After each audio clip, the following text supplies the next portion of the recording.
What is this thing? What is this thing? People come here and they say, that's a nice piano. You have a lot of pianos in your house. But they're not pianos, they are harpsichords. And I'm going to tell you a little bit about how they work. This is a single manual harpsichord. It only has one keyboard. This one over here, you can see, has two keyboards, and we'll get to why it has two keyboards and what that does in this video. Unlike a piano, the harpsichord has strings that are plucked, not hammered, and they're plucked. I'll give you a sound.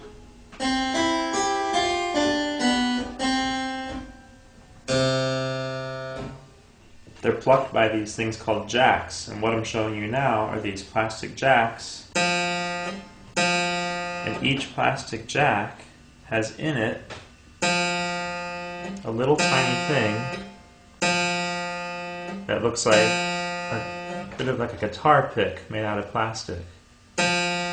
So here, if I can point to it,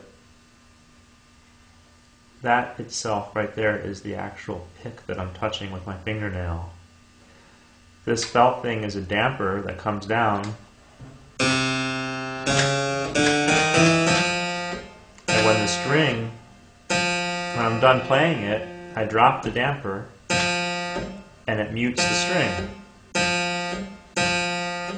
You know, on this instrument there's two courses of strings, and so this is what the sound of one of them is.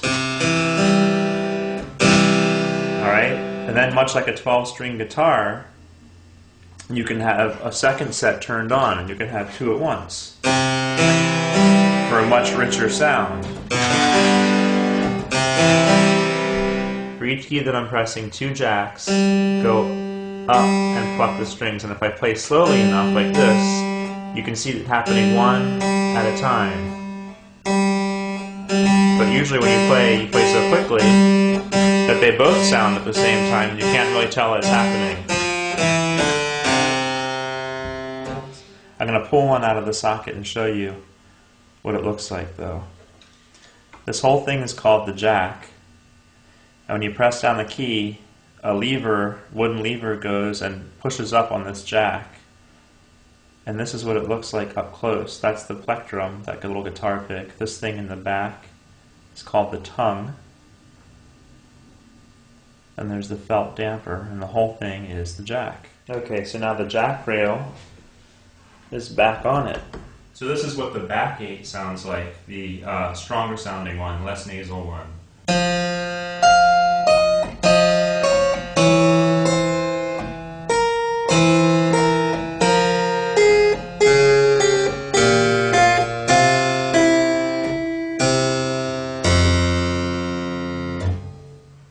Here's the same thing on the more nasal sounding, what we call the front 8.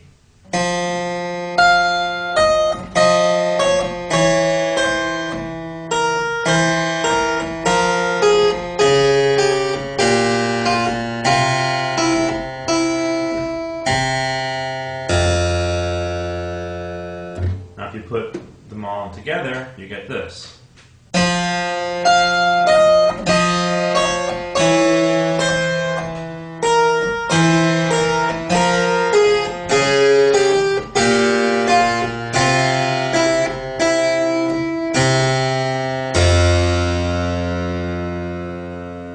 Nice and rich. I'm going to show you another effect that this harpsichord has. Okay? There is a stop that I can pull, this thing right here, that when I pull it, it pulls a piece of leather, cut leather, against all of the strings of the back 8 stop. So what we get all the way down does that. Okay? So what you get when you play the string now is you get a plucky effect that sounds like a lute or a muted guitar.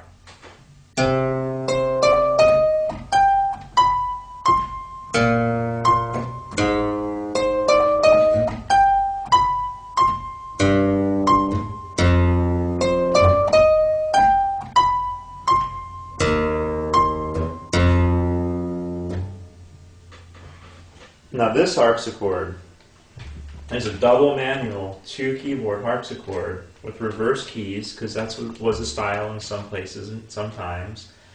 Normally on modern pianos, the white keys here would be black and the black keys would be white.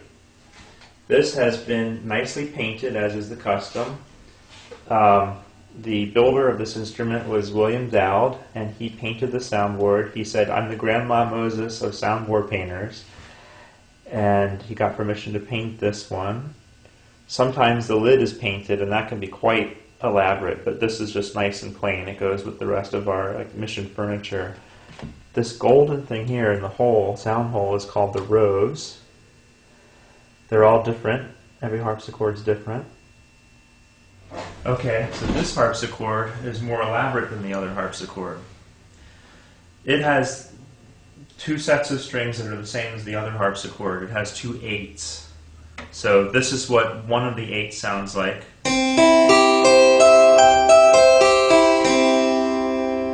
Then there's a whole other set of strings that's plucked by a whole other set of those plectrums.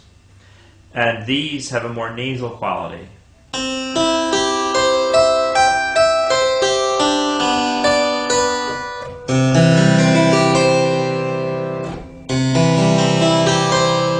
So you can have a contrast. Alright, so this is why you might want to use 2 manuals, because you can have a powerful, rich sound down here with the regular set of strings and the octave higher strings, the 4-foot. And then on top you can have a contrasting, much more quiet. Okay? Because I can't make a volume difference otherwise.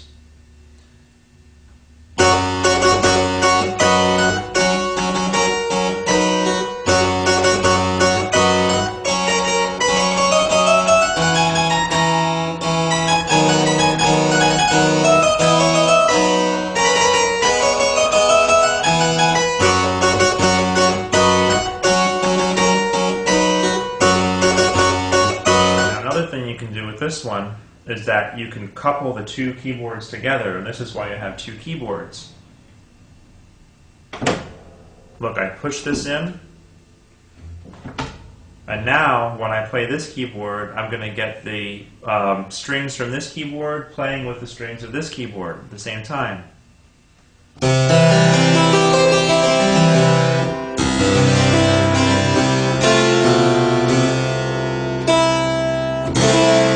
So you're getting a much richer sound like you did on the other instrument, except this one, I'm going to make it back just to the single 8. It has a few other nice stops on it. We call them stops. So nothing, okay? It has a stop that's an octave higher than the other set of strings. So these strings are much shorter and much thinner. So here's the pitch of this much higher set.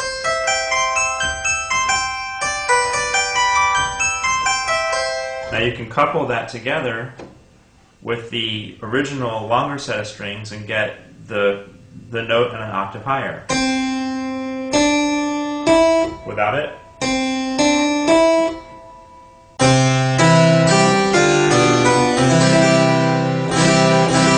And then for a really super loud sound, you can couple all 3 together. The upper manual's 8-foot strings, these set of strings, and the 4-foot set of strings, the upper octave.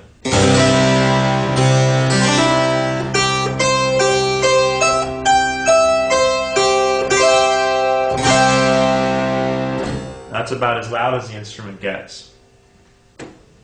If you want, you can also use the buff stop like you can on this one, the lute stop, and pieces of leather go against the strings. There's a switch right here that lets me put the lute stop on with the leather.